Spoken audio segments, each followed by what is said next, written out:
Welcome back everyone to another tutorial. Today we're going to see how to use PNGTuber with OBS.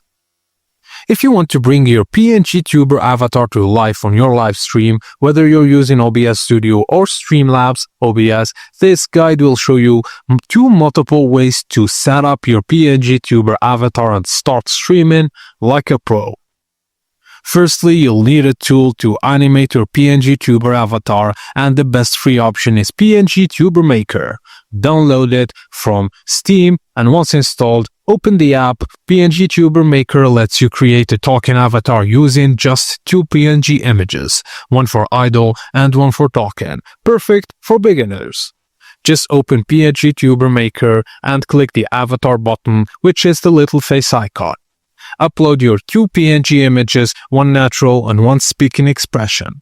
Adjust mouth movement sensitivity and position if needed, and that's it, you now have a working PNGTuber avatar inside the app.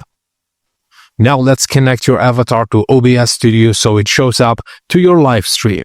In PNGTuber Maker, enable the green background option and open OBS Studio. Click the plus under Sources, then choose Game Capture.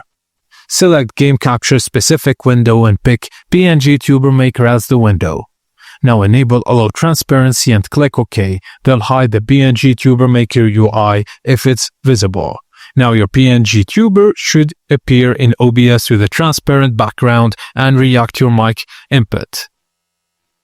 If you're using Streamlabs, just follow the simple steps and choose Video Capture Device, then select PNGTuber Maker Virtual Camera as the source and right-click on the source, Filters, then add the Color Key Filter.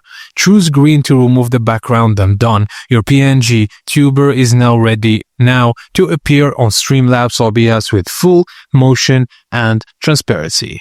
Thank you for watching, and please don't forget to like and subscribe for more tips and tricks like this.